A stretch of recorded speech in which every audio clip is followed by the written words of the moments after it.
Muy buenas tardes, muy buenas noches, sean bienvenidos y bienvenidas a este evento titulado Oportunidades y Riesgos Legales en los Negocios Digitales, organizado por Doing Global y la Universidad de Salamanca.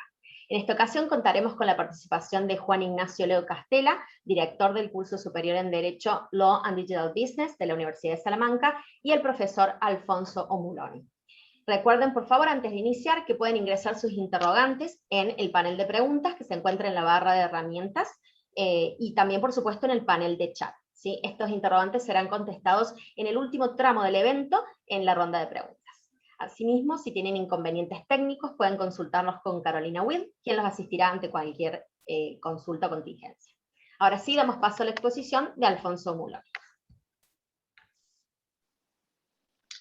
Buenas noches a todos desde España, buenas tardes para muchos de vosotros. Bueno, lo primero, muchísimas gracias por asistir a este webinar que tenemos, por la suerte de participar, ¿no? Dar las gracias en primer lugar a Doing Global, con la empresa que tenemos una muy buena, estrecha relación desde hace bastante tiempo y que nos da la oportunidad de participar en estos webinars y en el curso que ha mencionado Aida, ¿no? Dar las gracias también a Nacho, compañero de batallas, ¿no? Y con quien tengo la suerte de compartir panel. Presentarme un poco, ¿no? Somos muchos, ya he visto, así que, bueno, pues mejor. Entonces, bueno, yo soy Alfonso Jiménez, como bien ha comentado Aida, Alfonso Jiménez Omuloni. Soy economista de profesión, por lo que, bueno, pongo un poquito el punto de vista de negocio, ¿no? A estos cursos. He tenido la suerte ya de ser coordinador y profesor en el curso de Law and Digital Business, también impartido por Doing Global, el cual ha tenido una acogida excelente. Y bueno, es por eso que comento la ilusión y la facilidad de trabajar con ellos y la transparencia sobre todo. Entonces, invitaros a que aprovechéis este ratito y todos los que podáis acceder con ellos. Y nosotros estamos involucrados, pues mejor, porque bueno, ahora veréis que os dejaremos los datos. Estaremos accesibles para todo lo que necesitéis y bueno, básicamente eso. Entonces, nada, comentaros que yo soy economista de profesión, como os he dicho.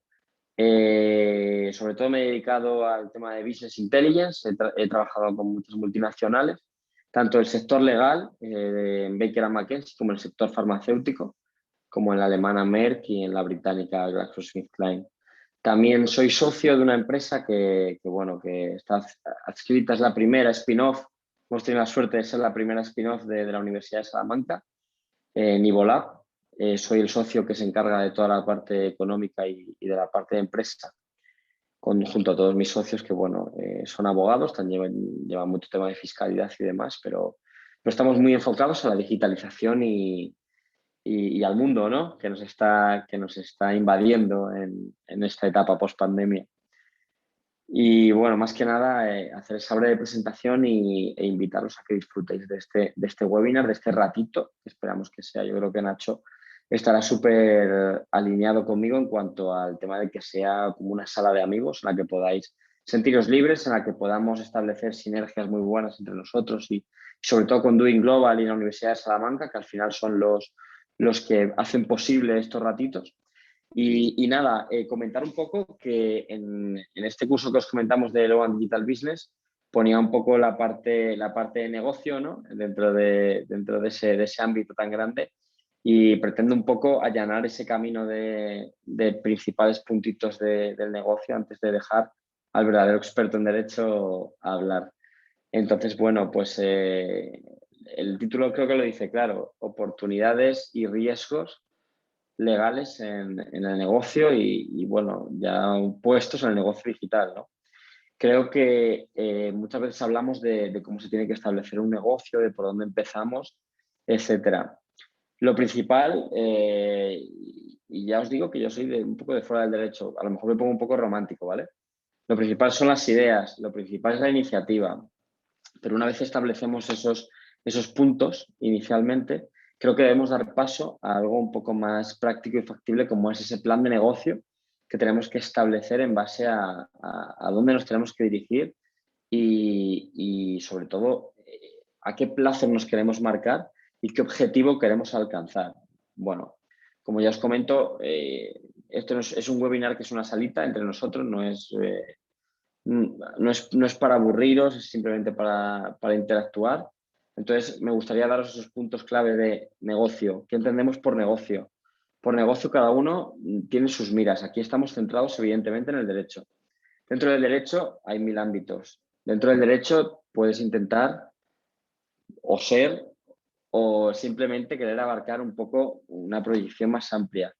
Entonces, simplemente centrarnos en esas oportunidades y riesgos que aparecen a lo largo de nuestro negocio, ¿no? Esos puntos de inflexión que nos hacen cambiar la mira o simplemente recalibrarla. Entonces, bueno, nosotros comentamos muchas veces ese plan de negocios, ese forecasting, esos objetivos claves para llevar a cabo lo que es nuestro plan. Esas oportunidades y esos riesgos hay que tratarlos de manera tanto subjetiva como objetiva. Y sobre todo, bueno, muchas veces los objetivos, el forecasting, los riesgos, las oportunidades, están centrados en herramientas, ¿no? Oye, yo me he planteado abrir mi bufete de abogados o mira, es que yo ya soy el socio de este bufete de abogados. Entonces, ¿qué necesito? ¿Qué quiero? ¿A dónde quiero llegar? Ese sería el inicio, ¿no? Ese plan de negocios inicial que establecemos. A mí me gustaría mucho tratar esas oportunidades, esos riesgos más a fondo como pequeños puntos de inflexión que nos dijeran hacia dónde tenemos que ir y sobre todo que aplanaran esa montaña rusa que en algún momento podemos sentir que es nuestro negocio más en una etapa post-pandemia y en una etapa de digitalización. Entonces, venimos a hablar un poco de eso, ¿no? Venimos a hablar de cuando nosotros tenemos en vista un objetivo, cuáles son los factores de ese DAFO, de ese análisis de empresa puro y duro que casi todos conocemos, nos pueden hacer tener un pico hacia abajo o un pico hacia arriba. Y cómo podemos recalibrar esos picos de manera que sean no planos, porque si no el negocio creo que no nos sería rentable a nadie, pero sí favorables a lo que queremos conseguir en nuestro proyecto.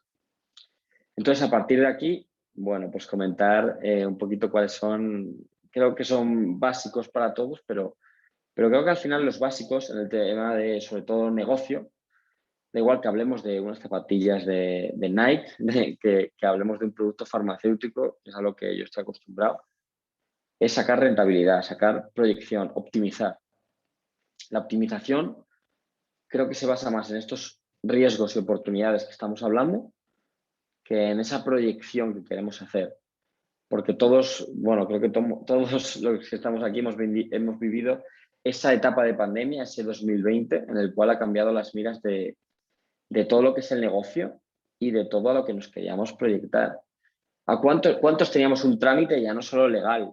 Que vamos a centrarnos en el legal. ¿Cuántos teníamos un trámite legal que no hemos podido realizar a tiempo, que no hemos podido realizar en el tiempo que acordábamos? Todos, prácticamente todos.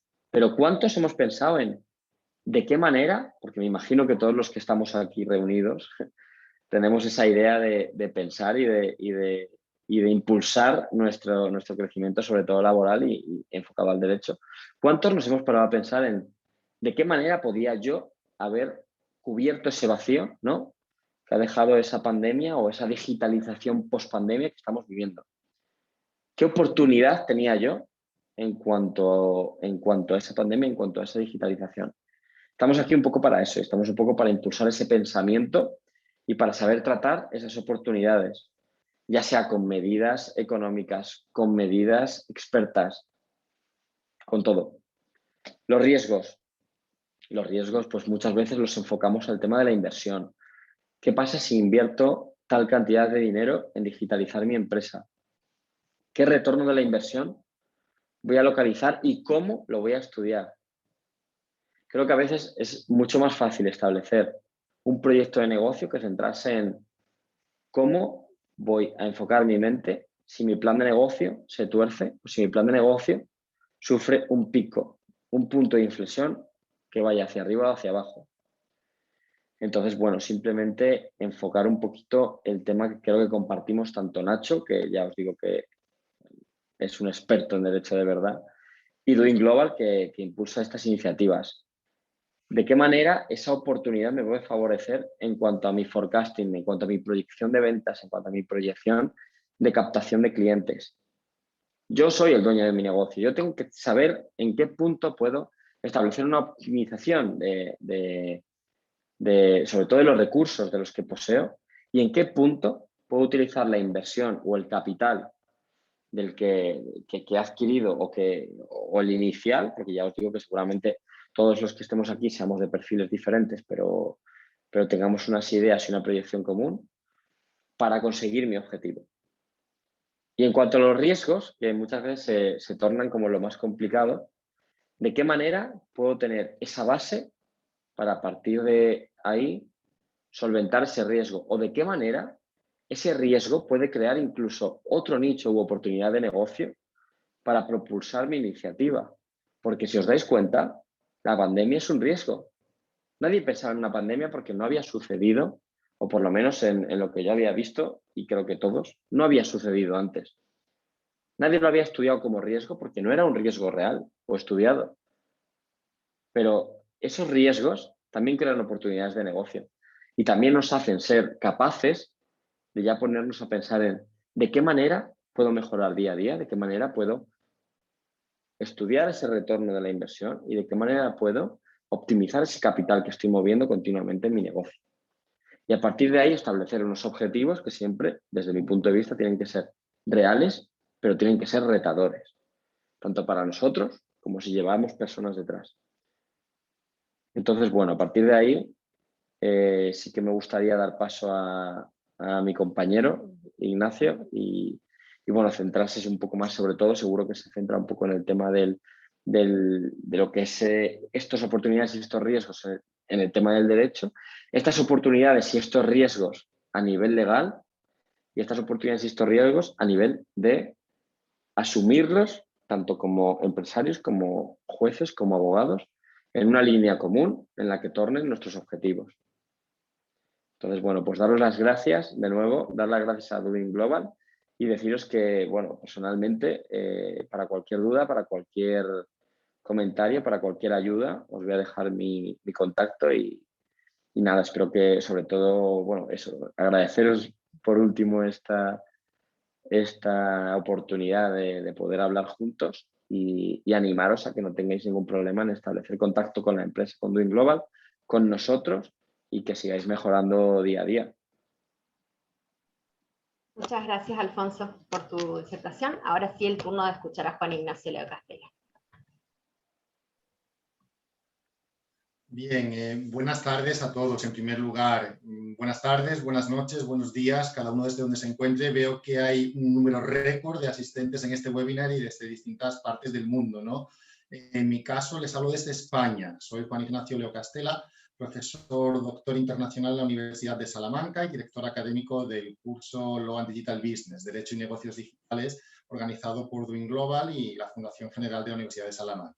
Es para mí un gusto y un placer poder compartir este espacio con todos ustedes. En primer lugar, me sumo al agradecimiento de mi compañero Alfonso para todo el magnífico equipo de profesionales de Doing Global, Aida, Carolina, Agustina, por la labor tan encomiable que realizan y por facilitarnos tanto a nosotros la labor que realizamos aquí para la difusión de conocimiento, que es para lo que estamos, para difundir conocimiento. Y agradecer también a todos los asistentes que han sentido esa curiosidad de acercarse un poquito aquí a pasar este rato, a compartir este momento con nosotros, como decía Alfonso, para ver de qué vamos a hablar, de qué va esto de los riesgos y las oportunidades en los negocios en línea o en los negocios digitales.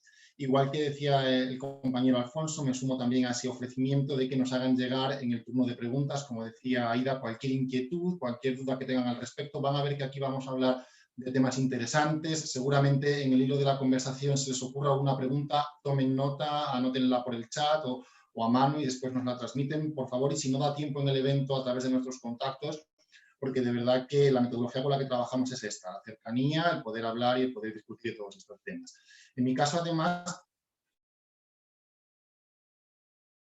presentar a una universidad como es la Universidad de Salamanca, es la primera universidad de Iberoamérica con 8 siglos de historia, somos 8 veces centenaria esta universidad y con una alianza estratégica solvente y fuerte como la que tenemos con Doing Global, ¿no?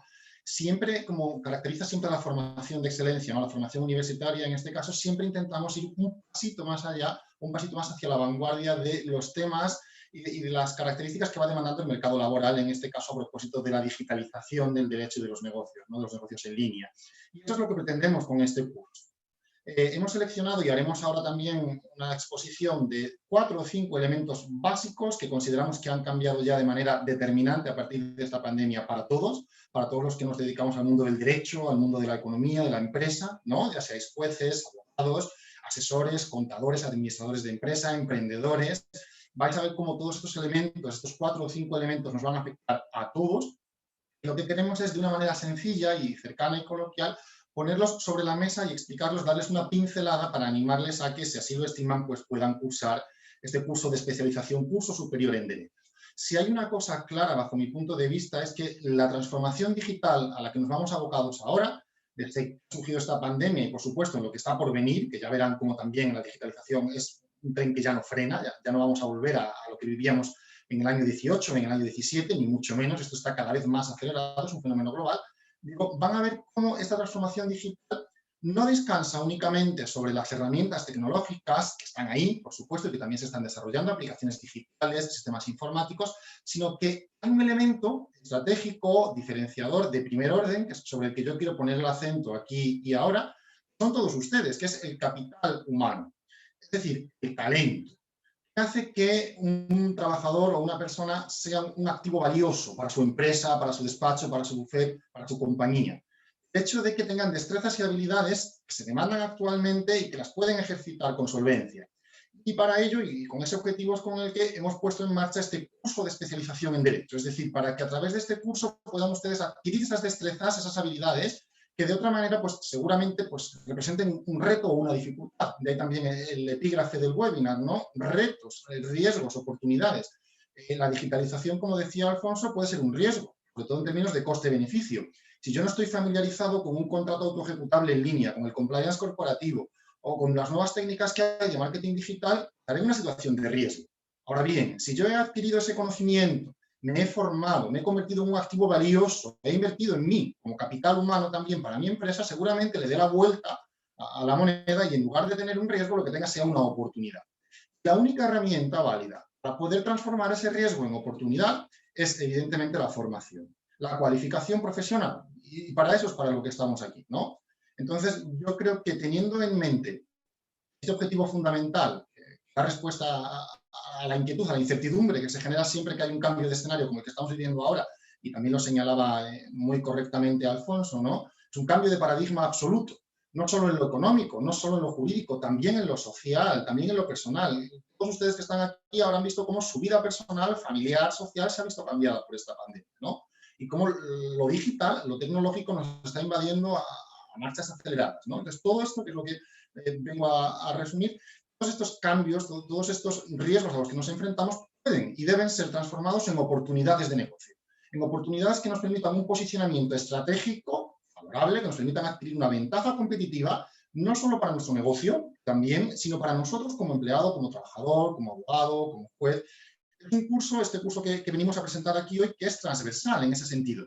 Es útil para profesionales del derecho, para juristas, para funcionarios públicos, que por supuesto también en su día a día se van a enfrentar a retos y oportunidades de este tipo, como los que vamos a comentar a continuación. Yo les aseguro, les garantizo que más de la mitad de los participantes que están aquí conectados, si no 3/4 partes, tarde o temprano se van a enfrentar a un mapa de riesgos de compliance, se van a enfrentar a resolución de conflictos o de disputas de manera electrónica, se van a enfrentar al uso o la aplicación de la tecnología blockchain, a la aceptación de un contrato autoejecutable. Es decir, la tecnología ha venido para quedarse. El derecho, que es una institución tradicional y en muchos casos arcaica, lleva siglos, casi inmutable, ¿no? Figuras como el contrato, el conjugar dos voluntades, ¿no? La conjunción de oferente, demandante o de una parte contratante y otra en un contrato, acreedor y deudor, ahora también se van a poder realizar en línea, cosa que hasta ahora pues nunca habíamos visto. ¿Y cómo respondemos a esto desde la sociedad? Necesariamente necesitamos adquirir esas nuevas destrezas, esos nuevos conocimientos, y ahí es donde este curso adquiere un sentido pleno. Para jueces, sí, para abogados, para funcionarios, pero oiga, también para economistas. ¿Qué hay de ese contador, de ese administrador al que le llega un sistema de gestión de compliance? Tendrá que verlo, tendrá que ver cómo funciona en línea si es que se ha realizado de manera digital, o un anuncio de marketing digital, o una propuesta para realizar un proyecto de marketing digital. que contarles, por ejemplo, acerca de la identidad digital o de la firma electrónica. Muchos de ustedes seguramente ya tengan un certificado digital instalado en su ordenador y puedan firmar. Problemas de ciberseguridad asociados a esto, ¿no? A la identidad. Al mismo tiempo que la tecnología está aumentando, estamos viendo cómo la ciberdelincuencia también se está viendo incrementada. Mecanismos de ciberseguridad, cómo no. Propiedad intelectual, imagen de marca. Todos estos temas y otros tantos dan pie a que en este curso, digamos, podamos dar respuesta a estos y seguramente a otros interrogantes que irán surgiendo, o bien en el webinar gratuito de hoy, o bien en cada uno de los 8 módulos que comprenden este curso. Para ello, para asumir esta formación de excelencia y de calidad en el nombre de la Universidad de Salamanca, para ello contamos con un claustro de profesores, que también tendremos ocasión de mencionar seguramente a continuación, de primer orden, de primer nivel. En este curso coinciden 8 expertos internacionales en todas estas materias que estamos comentando, en el ámbito del derecho, en el ámbito de la economía, personal universitario, funcionarios, emprendedores, economistas como Alfonso, que han creado un negocio desde cero y que hoy en día lideran sectores estratégicos en la economía española, como el caso de la sociedad que he mencionado, la primera spin-off de la Universidad de Salamanca, que es Nivolab. Empresarios también que trabajan en empresas multinacionales por todos conocidos. ¿Quién no ha oído hablar en alguna ocasión del grupo Inditex o de la empresa Zara, no? Tenemos con nosotros en este curso también a uno de los máximos directivos de este grupo para hablarnos de su experiencia en su empresa, ¿no? Expertos en tecnología blockchain, como la profesora Vanessa Jiménez, que también trabaja desde España en la Universidad de Cataluña, o como el caso de la profesora Estrella Toral, ¿no? El curso se ha diseñado, de hecho hemos querido invertir un amplio tiempo en ello, en un periodo de 6 a 8 meses, desde la perspectiva práctica, es decir, no piensen que es un curso teórico. Estamos aquí para presentar este webinar, pero también para presentar este curso. Y es un curso que se enfoca directamente a las necesidades del alumnado. Sabemos que la digitalización del derecho y de la economía tiene un importante trasfondo práctico, porque en el fondo lo que queremos es trasladar esto a la vida real, ¿no? Oiga, yo soy abogado, ¿qué voy a tener que hacer a partir de ahora con esta tecnología si me la encuentro? Yo soy economista, o yo quiero formarme en esto, porque no olvidemos un detalle fundamental que también adquiere o hace que este curso adquiera un sentido pleno, y es el hecho de que con todo este cambio que estamos viviendo, con todo este cambio de paradigma, con esta nueva forma de entender los negocios y el derecho, surgen también nuevas necesidades, nuevas demandas laborales y nuevos perfiles profesionales que hasta ahora no existían. Perfiles como el DPO, ¿no? El experto, el oficial de protección de datos, o el compliance officer.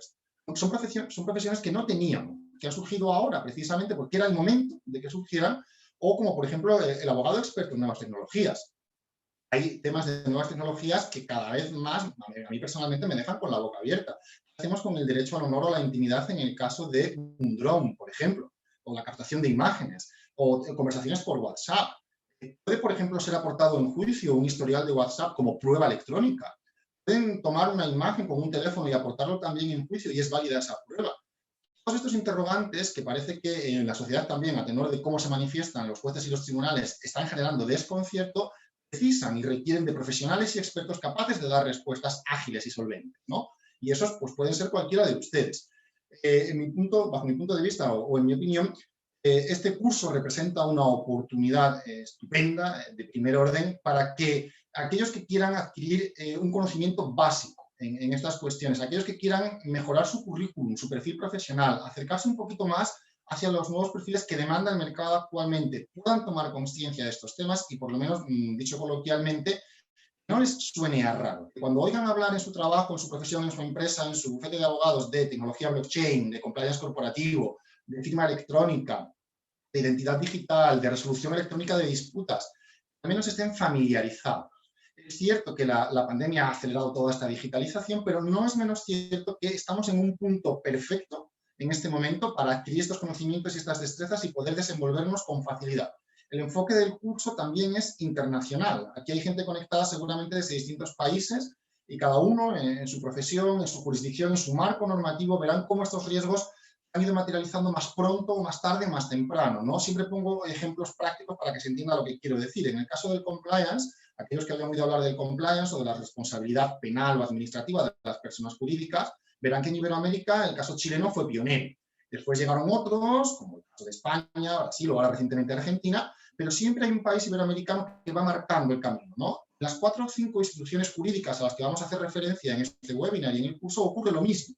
No importa que haya un alumno matriculado en este webinar o en el curso de Colombia y otro de Argentina y otro de Perú y otro de Chile y otro de España, porque los temas que vamos a hablar aquí son globales. Vivimos en una economía global Si quedaba alguna duda, ya con esta pandemia se ha terminado de globalizar, no solo en lo económico, también en lo jurídico, también en lo social, lo estamos viendo, ¿no? Entonces creo que, y reitero y con esto concluyo, es una magnífica oportunidad para adquirir formación especializada, formación superior a través de este curso en todas estas cuestiones.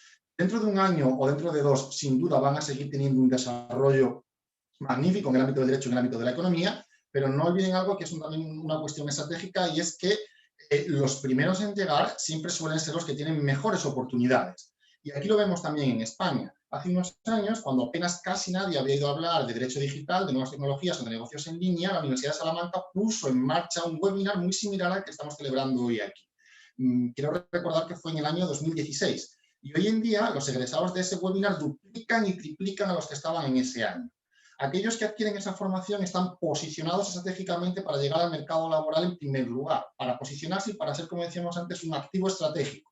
Conviértanse también ustedes en un activo valioso para sus compañías o para sus ámbitos laborales.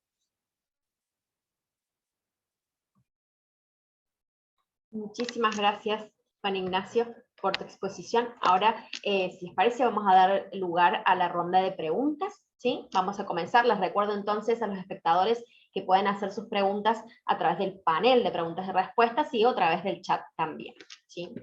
Perfecto. Bueno, vamos a comenzar entonces con la primera pregunta, Juan Ignacio. Perfecto. Perfecto. Primera pregunta, ¿cuáles son los principales riesgos legales que está propiciando la digitalización del derecho en Iberoamérica?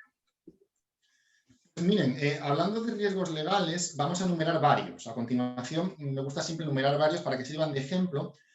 Hay un riesgo legal que abarca a todos los demás. Es un poco lo que yo ponía de manifiesto en la presentación. Es el riesgo de no conocer o no saber cómo están funcionando estas nuevas instituciones jurídicas actualmente en el entorno digital en el que nos movemos. Ese riesgo, si lo tiene el abogado, lo tiene el jurista o lo tiene el economista, va a condicionar su forma de proceder. Es decir, si yo como abogado me llega un smart contract, un contrato autoejecutable, yo no lo conozco, yo no sé cómo se realiza ese contrato, yo no sé qué obligaciones derivan de él. En primer lugar, voy a tener un riesgo de pérdida de potenciales clientes. Yo no voy a poder asesorar a mi cliente, que no estoy formado en esa especialización. En segundo lugar, puedo realizar una conducta perjudicial, para mí, o bien para mi compañía, o bien para mi cliente. En tercer lugar, muy probablemente el abogado de la parte contraria, si es que está familiarizado, va a tener una ventaja sobre mí. Y eso es lo que debemos evitar. El coste para neutralizar este tipo de riesgos es relativamente bajo en relación con el coste que tiene el no hacerlo. Yo siempre hablo de términos coste-beneficio. ¿Qué coste tiene para mí, como trabajador, como jurista o como economista, el no enfrentarme a un riesgo? Pues muy probablemente mayor, un coste mayor que el que pueda tener adquirir las capacidades o las destrezas para enfrentarme a él. Por poner otro ejemplo o otro caso concreto de la práctica. ¿Qué hablar o qué podríamos decir sobre el riesgo legal de las empresas, de las grandes corporaciones que no han adoptado todavía un sistema de gestión de compliance porque la responsabilidad legal de las personas jurídicas en su ordenamiento local o nacional todavía no está desarrollada? Es un riesgo que también está existiendo. ¿Qué ocurre con esas compañías? ¿Se van a privar de la posibilidad de realizar actos jurídicos o negocios internacionales con otras donde en su jurisdicción sí tengan contemplado ese nuevo régimen legal? ¿Qué ocurre con la materialización de un delito o de una sanción o de una multa administrativa si yo no adopto las medidas internas necesarias para ello? De esto se habla mucho también en el ámbito del compliance, ¿no? Hablamos también de identidad digital. ¿Qué ocurre si yo soy abogado o tengo un cliente o trabajo en una empresa, no estoy familiarizado con el régimen jurídico legal de la identidad digital en mi jurisdicción o en cualquier otra jurisdicción del mundo? Porque recuerdo, estamos en un entorno global. Volvemos a lo mismo. Pierdo potenciales clientes, seguramente pierda beneficio neto, seguramente me estoy dando cuenta de que avanzando el tiempo, pasando el tiempo, tarde o temprano necesitaré adquirir esa formación. ¿Por qué esperar? ¿Por qué esperar a dentro de un año, a dentro de 2, si ya son una realidad? Si todos estos cambios ya están aquí. Algunos de ellos se venían avisando y advirtiendo por los expertos, por los profesionales, doctores y por la doctrina en la Universidad de Salamanca y en otras muchas universidades desde antes de la pandemia. Ponía antes, Alfonso, el ejemplo de su compañía, Nivolab. Nivolab apostó por una formación de vanguardia para todos sus trabajadores, sabiendo que la digitalización ya era imparable en el ámbito del derecho y en el ámbito de la economía. Eso es un activo totalmente estratégico, de primer orden, que hace que esos trabajadores estén mejor posicionados que el resto, ¿no? Y un trabajador formado y cualificado en estos ámbitos siempre es más valioso para su compañía. En resumidas cuentas, el principal riesgo es el riesgo de desconocimiento, el riesgo de estar perdido, de no saber, de escuchar hablar de blockchain, de smart contract, de compliance y no saber a qué se están refiriendo. Y en segundo lugar, tenemos un riesgo derivado de esto, ¿no? Que es el riesgo de poder perder potenciales clientes, perder una posición estratégica o perder incluso la oportunidad de promocionar internamente y acceder a un puesto profesional o a un perfil profesional más cualificado, ¿no? Esos son los principales riesgos que podemos mencionar ahora. Perfecto, muchas gracias. Siguiente pregunta, ¿qué instituciones jurídicas se están viendo más afectadas por el proceso de aceleración digital que ha propiciado la COVID-19? Pues también es una pregunta muy pertinente. Dentro de todas las instituciones jurídicas, de todas las ramas del derecho, que son muchas y muy variadas y cada vez más, yo quiero seleccionar tres, únicamente tres, que son, creo, al menos a mi modo de ver o bajo mi punto de vista, aquellas en las que está teniendo un mayor impacto este fenómeno digital. Hablamos de derecho administrativo, de derecho civil, de derecho penal. Y enseguida explicaré por qué estas tres. Derecho administrativo. Formas de relacionar el particular con la administración. ¿Cómo nos relacionamos los particulares con la administración pública, con las administraciones públicas? O mejor dicho, ¿cómo lo hemos hecho desde que llegó esta pandemia a nuestras vidas? Cada vez más por cauces digitales. ¿Acaso ninguno de los que están aquí presentes han notado esa digitalización? ¿No se han visto obligados en muchas ocasiones a comunicarse de manera electrónica con la administración? ¿Acaso hace 5 o 10 años esto no sonaba más raro que ahora? En el derecho administrativo esto, al menos en Europa y en buena parte de Iberoamérica, está alcanzando cotas máximas, inesperadas. Tanto es así que incluso la digitalización está yendo más rápido que el derecho. Recientemente, hace 4 o 5 meses, veíamos cómo la administración pública alemana, en Alemania, había sufrido un ciberataque con el riesgo de que todos los datos personales quedaran al descubierto, vulnerándose así la protección de datos. Hay que hablar de ciberseguridad, claro que sí. Y esta responsabilidad la tiene el legislador desde el punto de vista administrativo. Y esto está dando lugar a nuevas normativas, a nuevas regulaciones en Iberoamérica que ya amparan y ya protegen esas formas de relación jurídico-económica entre los particulares y la administración. En el ámbito civil, en segundo lugar, aquí la punta de lanza es el derecho de obligaciones y contratos, lo decíamos antes, ¿no? La digitalización ha llegado de manera, creo que incontestable, al ámbito de las obligaciones y los contratos, hasta tal punto que los contratos ya se celebran en línea, con una serie de garantías, de particularidades, ya tenemos normativa específica, regulación legal propia, para que un contrato pueda celebrarse válidamente en línea. Esto no es casual. La sociedad es cada vez más digital, las compras son cada vez más digitales, cada vez realizamos más intercambios en línea. Piensen en el auge que han tenido compañías como Amazon, por ejemplo, en los últimos tiempos, o con la frecuencia con la que ustedes compran un producto online. Yo les pregunto a los asistentes a este webinar si en los últimos 5 o 10 años han incrementado sus hábitos de compra online, todos dirán que sí, seguramente, ¿no? Esto es derecho civil, estos son obligaciones y contratos. Y por último, decía yo también en el ámbito penal.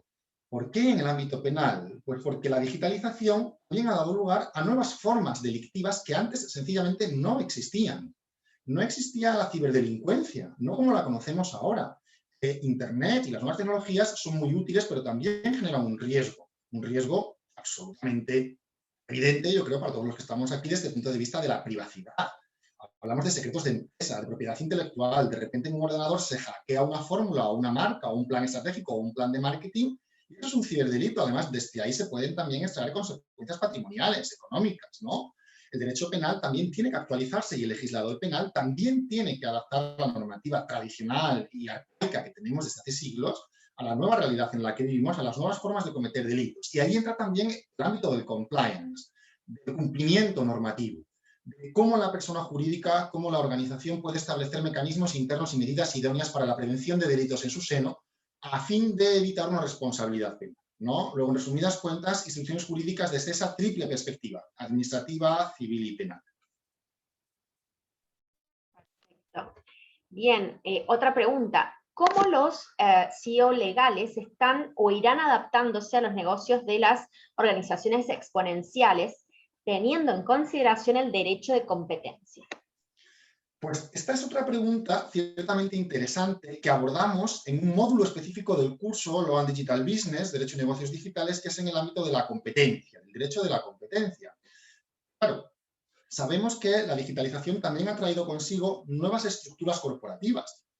Todo el mundo ha oído hablar de las startups, ¿no? De las empresas que cada vez más, ¿no? Que trabajan sin sede física en muchas ocasiones, todo a través de las nuevas tecnologías, a través de las tecnologías online. El derecho de la competencia también tiene mucho que decir al respecto. ¿Qué ventajas competitivas en términos de derecho de la competencia ofrece la digitalización? Pues yo creo que pueden ser infinitas, ¿no? Desde ahorro de costes, posicionamiento, imagen de marca, facilidad en el marketing. Sabemos que el tiempo que pasamos también conectados a los smartphones, a los ordenadores de mesa, a las tablets, ha ido aumentando. Es decir, cualquier compañía que pretenda estar bien en el mercado con un mínimo de éxito a largo plazo sabe que tiene que digitalizarse. Y eso tiene un impacto claro en la competencia frente a aquellas que no se han digitalizado todavía. Para ello, como decía anteriormente, hemos querido contar en este curso también con un profesor experto en esta materia, como es el profesor Javier Parra, que en el módulo sobre competencia, imagen digital y marketing hablará también sobre el impacto que está teniendo la digitalización en el derecho de la competencia. Aquí saben que en el ámbito de Iberoamérica distinguimos normativa. Por un lado tenemos el ámbito de la Unión Europea para países como España o Portugal, y por otro lado también tenemos normativa nacional en algunos países más desarrollada que en otros, ¿no? Como por ejemplo el caso de Chile. También van poco a poco convergiendo o pretendiendo converger hacia lo que se va haciendo en la Unión Europea. Aspiramos, y para mí es una convicción, y yo creo que es algo también compartido, aspiramos a un, y a otro lado del Atlántico, a un espacio iberoamericano en el que nos encontremos. Un espacio que puede ser comercial, pero que también es jurídico, también es social. Yo creo que cada vez tenemos más puntos en común y que la tecnología y la digitalización también nos están acercando más. Es decir, se está estrechando el cerco en Iberoamérica. Antes teníamos mayores distancias que ahora cada vez estamos acortándolas cada vez más. Y esto se observa también en la progresiva convergencia que van teniendo las normativas legales en el ámbito del derecho de la competencia. No olvidemos que las empresas, en muchos casos, son multinacionales, que operan a gran escala. Si yo pongo mi producto en línea, lo puede comprar alguien desde España, pero también desde Rumanía, también desde Rusia, también desde China, aunque yo tenga mi sede en Buenos Aires, en Argentina, o en el Mar del Plata, o en Santiago de Chile. Y esto es así. Y creo que va a seguir siendo así durante el resto de los siglos, a menos que venga otra revolución digital que supere a esta, ¿no? Bien. Tenemos aquí una pregunta en relación a los contratos. Un contrato firmado con tecnología blockchain que se ejecuta en parte en varios países y abonado con bitcoins, ¿dónde se exige su cumplimiento? Pues fíjense qué pregunta tan interesante también. Me estoy dando cuenta, y además en todos los webinars en los que participamos, los contratos autoejecutables, los smart contracts, generan este tipo de dudas, ¿no? Hago el inciso porque probablemente algunos de los asistentes no estén muy familiarizados o no sepan en concreto a qué nos referimos cuando hablamos de tecnología blockchain, ¿no? Por decirlo coloquialmente y para que todo el mundo lo entienda. La tecnología blockchain es una tecnología de bloques que permite el encriptado de la información con garantías de seguridad, de manera tal que si se firma un contrato que va a pasar por diferentes jurisdicciones, como decía la pregunta, ¿no? En diferentes países, porque se va descomponiendo en diferentes partes. Pensemos, por ejemplo, en una cadena de producción para un producto final con distintos intermediarios, o en una compraventa internacional que pasa por distintas jurisdicciones. Si esto ocurre, es importante que cada eslabón de la cadena esté perfectamente encajado con el anterior, de manera tal que la información desde el primero hacia el segundo permanezca inalterada. La que aporta el segundo hacia el tercero también, que suma lo anterior, y no existan riesgos de fisuras entre cada uno de esos eslabones, ¿no? Esto es lo que favorece la tecnología blockchain. Esta tecnología comienza con el proyecto Alastria hace ya bastantes años, hace ya entre 8 y 10 años, y en la Universidad de Salamanca quisimos apostar también por la formación en tecnología blockchain, y para ello contamos en este curso con la profesora Vanessa Jiménez, que es experta en tecnología blockchain desde hace más de 10 años. Fíjense que esta doctora, la doctora Vanessa, que se encarga del módulo de tecnología blockchain y sus aplicaciones también en el caso de los smart contracts, ya recuerdo en algunos congresos y en algunos webinars hace 8 o 10 años, decía que la tecnología blockchain es un encriptado de ciberseguridad para todas las partes implicadas. Cada uno de los eslabones de esa cadena quiere tener la seguridad, la certeza y la garantía de que la información se va a seguir conservando. La pregunta aludía también al término de las Bitcoin, ¿no? Las criptomonedas. Todo el mundo sabe la revolución que estamos viviendo ahora también con las criptomonedas. Es un tema que no hemos querido dejar de lado tampoco en este curso, por el derecho y negocios digitales, porque sabemos que genera también inquietud y que en los juicios, también en los tribunales, a los jueces, a los abogados, les genera controversias, ¿no? ¿Qué ocurre con estas criptomonedas? ¿Son de curso legal? ¿Pueden funcionar correctamente en una transacción internacional? El riesgo que tenemos aquí es evidente y es que la regulación legal es muy escasa. Para responder a la pregunta que se planteaba sobre cuál sería la jurisdicción en la que pudiéramos dar por cumplimentado y por celebrado este contrato autoejecutable con criptomonedas, necesitaríamos atender o estar a los tratados internacionales que se hayan suscrito entre las partes intervinientes, ¿no? Pongamos por caso un contrato de estas características suscrito con criptomonedas entre Chile, Argentina y España. Tenemos 3 jurisdicciones. La primera pregunta sería, ¿existe algún tratado internacional al respecto? Porque en materia de obligaciones y contratos, sí. ¿Y con tecnología blockchain? ¿Con criptomonedas? Estamos trabajando en ello. Ya hay algunos esbozos al respecto, ¿no? No anticipo aquí la respuesta porque si no estaríamos desvelando todo el módulo del curso, pero sí les anticipo que ya es una realidad. Desde la Unión Europea se está trabajando en esto, ya desde Iberoamérica también la agrupación de países iberoamericanos está trabajando en esto. Muy probablemente, si no a finales de este año, a principios del que viene, tengamos ya las primeras respuestas al respecto. Bien, tenemos otra pregunta. ¿En qué se diferencia el Compliance Officer del derecho digital, o es lo mismo? ¿Y qué tan necesario es saber eso como abogado para una empresa? Estupenda la pregunta, estupenda porque además da pie a que hablemos de otro de los ejes del curso, que es el compliance. Yo aquí he hablado del compliance y me he referido a él como el cumplimiento normativo. En Iberoamérica me gusta hablar también de confianza. Igual que existe el término gobernanza, y en inglés hablamos de governance, ¿no? En inglés hablamos de compliance, y en el ambiente o en el ámbito iberoamericano a mí me gusta hablar de confianza, como cumplimiento normativo. Vamos a resumir esto en una idea básica. Es que las personas jurídicas, las empresas, tradicionalmente no delinquían. Ciertas delinquere non potes. Si recuerdan el aforismo latino, una corporación no puede delinquir. Hasta hace muy poquito, apenas en el cambio de década, desde el año 2009 al 2010, lo que va de los últimos 10 años, esto ha cambiado en Iberoamérica. Ahora ya sí, las corporaciones, las empresas pueden cometer delitos. No van a ir a la cárcel, evidentemente, como una persona física, porque yo a una empresa no la puedo meter en barrotes. No puede ir a la cárcel, no hay penas privativas de libertad. Lo que hay en su lugar son sanciones. Algunos países de Iberoamérica han ido por la vía administrativa, como puede ser el caso, por ejemplo, de Perú o de Brasil, que va por la vía administrativa, incluso civil, y otros va por la vía penal, como es el caso de Chile, de Portugal o de España, ¿no? O Ecuador también, o México, que van por la vía penal. ¿Cuáles son esas sanciones? Multas económicas, prohibición para contratar, prohibición para participar en contratos públicos, pérdida de subvenciones, cese de actividades, clausuras de establecimientos. Son consecuencias jurídicas que no son privativas de libertad, porque no estamos hablando de personas físicas a las que yo pueda meter en prisión, pero que afectan a las empresas. Y las afectan también desde un punto de vista reputacional y de imagen, porque el descrédito de una corporación que sufre estas sanciones es absoluto. Y más en un mundo tan digitalizado como en una publicación de una red social se pone que esta empresa ha sido sancionada por un presunto blanqueo de capitales y ya el descrédito es absoluto, aunque ni siquiera hayamos ido al juicio, ¿no? ¿Qué es el Compliance Officer, entonces? Que es lo que decía la pregunta. El oficial de cumplimiento es el garante de que en esa organización se han adoptado y se están implementando, además, las medidas necesarias para evitar o prevenir ese tipo de riesgos o de conductas no deseadas. A veces con independencia de que sean o no delito. A veces no son un delito. A veces simplemente generan un riesgo reputacional que gestionar. Y lo que dice el Código Penal y lo que se establece en buena parte de las jurisdicciones de Iberoamérica es que si la organización hubiera adoptado esas medidas antes de que ocurriera ese hecho, y está la labor del Compliance Officer en adoptar esas medidas, entonces queda exonerada.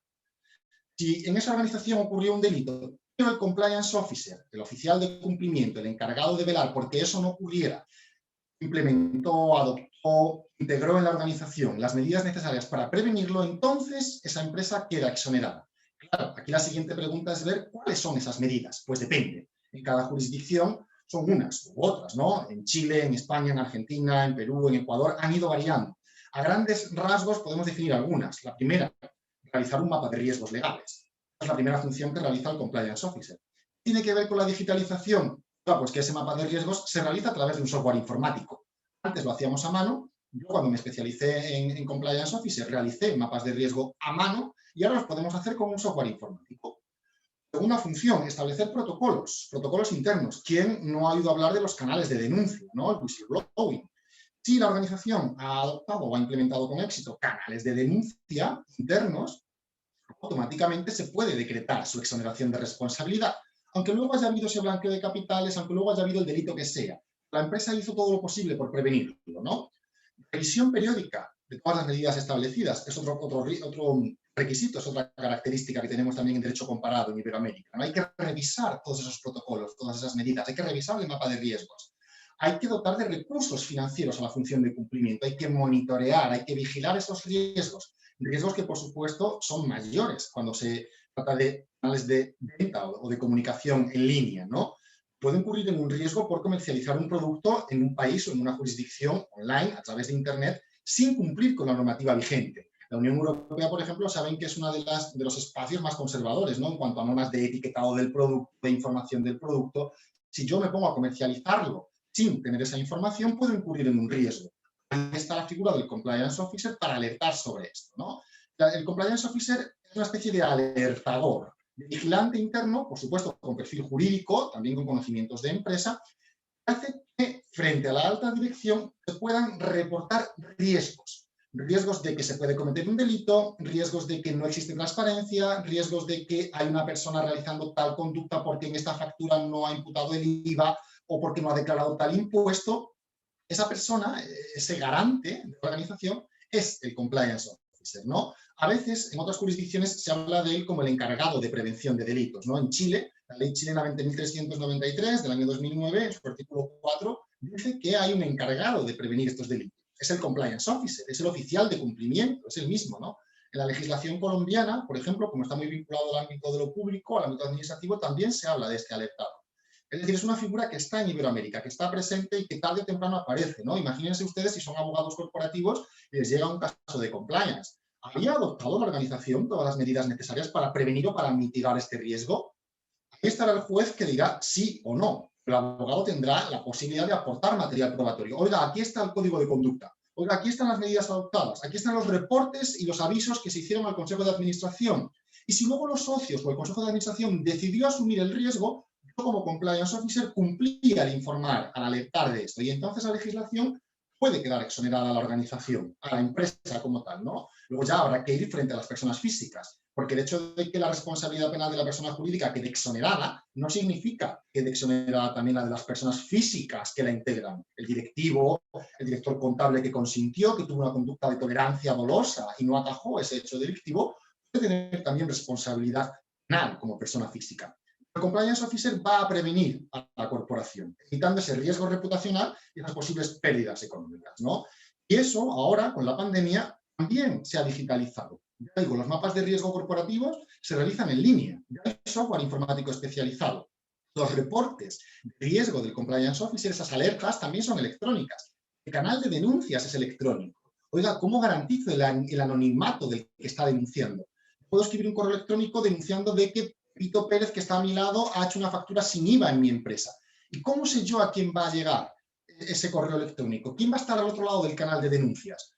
Si es electrónico, si hemos aprendido a establecer certificados de seguridad, mejor dicho, de ciberseguridad, ese canal de denuncias así diseñado va a permitir el anonimato y va a evitar que el denunciante tenga miedo a sufrir represalias o sencillamente miedo a que la denuncia va a quedar guardada en un cajón y quien la reciba no va a hacer nada al respecto, ¿no? Todos estos ámbitos, todas estas pequeñas facilitas de compliance también se han digitalizado ya. Perfecto. Muchas gracias, Juan Ignacio. Tenemos aquí una pregunta de un espectador de El Salvador. Nos comenta, bueno, en El Salvador acaban de aprobar la ley de Bitcoin, junto con ella un manual de aplicación. ¿Qué pasa si la aplicación no es igual a la de otro país en el que yo compré con esa criptomoneda? Es decir, ¿a qué aplicación me voy a someter? Claro, es una pregunta estupenda también.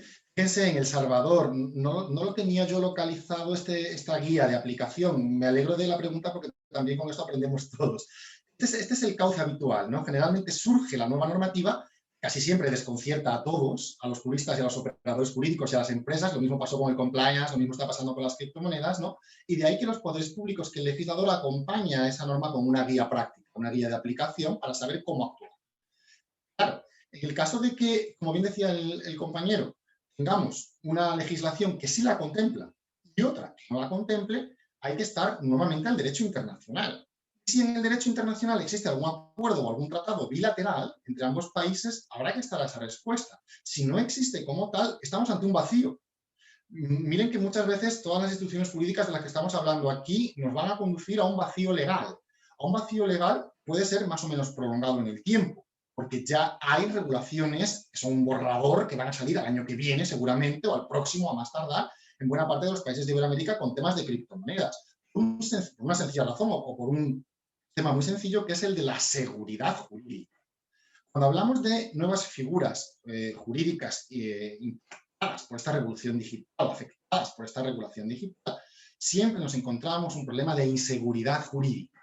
Inseguridad jurídica por no saber qué va a pasar. Entonces, me quedan dos opciones. O yo soy muy buen abogado y empiezo a estudiar bien todo el derecho internacional en materia de derecho digital. Ya les digo que necesitaríamos 3 o 4 cursos como el que aquí presentamos para ponernos un poco al día, porque cambia tan rápidamente que es prácticamente imposible. O adquiero una formación básica a través de la cual pueda yo contar con las herramientas y con las destrezas necesarias para saber a dónde tengo que acudir.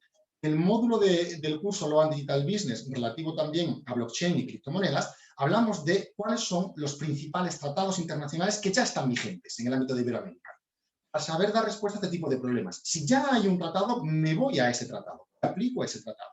Y si no lo hay, a lo mejor puedo acogerme a una orientación de la OCDE, o cualquier otra organización internacional. La Unión Europea también ha aprobado recientemente guías prácticas que sirven en la práctica como orientaciones para aquellos que quieren dar respuestas a estos problemas y se encuentran con ese vacío legal, ¿no? Claro, en concreto habría que ver, El Salvador tiene esa regulación, ahora, ¿con qué otro país? ¿Con qué otra jurisdicción? ¿Es España? ¿Si es Estados Unidos? ¿Si existe o no ese tratado? Bien, perfecto. Y tenemos otra pregunta de referencia a los contratos, una pregunta muy importante. La diferencia, ¿sí?, entre contrato electrónico y contrato inteligente. Perfecto, porque fíjense que además surgen muchas dudas léxicas, ¿no?, de vocabulario. Y en el primer módulo del curso también respondemos a esto. Hacemos una especie de tormenta de ideas para distinguir conceptos, porque muchas veces el riesgo, valga la redundancia, en el que incurrimos es el no saber a qué concepto nos estamos refiriendo. Contrato electrónico y contrato inteligente no son lo mismo. Yo hablo de contrato inteligente como sinónimo de contrato autoejecutable o smart contract, ¿no? Pero eso no es sinónimo de un contrato electrónico. El contrato electrónico podemos definirlo como aquel que se celebra a través de medios electrónicos. Aquí y ahora estamos en un medio electrónico por videoconferencia y yo puedo celebrar un contrato verbal a través de un medio electrónico que es esta videoconferencia con cualquiera de los asistentes, con AIDA, con cualquier compañero ahora mismo. Sería un contrato electrónico porque está celebrado a través de medios electrónicos. ¿Por qué no es un contrato inteligente? Porque el contrato inteligente es algo más, es una categoría superior. Es un contrato electrónico donde además concurren los requisitos legales que dan garantías a lo que ahí se está haciendo, ¿no? Requisitos y condiciones que nuevamente van a variar en función de la jurisdicción en la que nos encontremos y que nuevamente van a ser más o menos exigentes, ¿no? En algunos casos, y esto lo hablarán con la doctora Estrella Toral, la responsable de este módulo. La doctora Estrella Toral es experta en derecho civil y viene estudiando el tema de los contratos inteligentes también desde hace años, en la Universidad de Salamanca y en colaboración con varias universidades también norteamericanas. Verán cómo en el módulo sobre contratos inteligentes, verán cómo no basta el medio electrónico. No basta que el contrato esté así celebrado. Existen una serie de formalidades legales. Es necesario que concurran para que podamos hablar de un contrato inteligente. Piensen además que los contratos inteligentes deben reunir todos los demás requisitos de cualquier contrato celebrado offline, fuera de línea, ¿no? Necesitamos consentimiento, objeto, causa. Tenemos que tener todo eso bien tasado, ¿no? En el caso de la legislación civil española, nos podemos ir a los artículos del Código Civil que lo regulan, artículos 1963 y demás, donde hablamos de los elementos básicos del contrato, y luego veremos como si hay normativa específica, se nos van a exigir otros condicionantes, ¿no? Entonces, como idea inicial, antes de que puedan tener la ocasión de adquirir este conocimiento en el curso, en el módulo con la doctora Estrella Toral, pense con la idea de que un contrato inteligente es un contrato electrónico, algo más.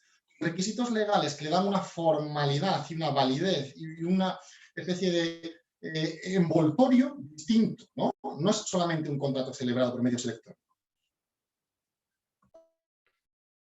Perfecto. Y tenemos una última pregunta.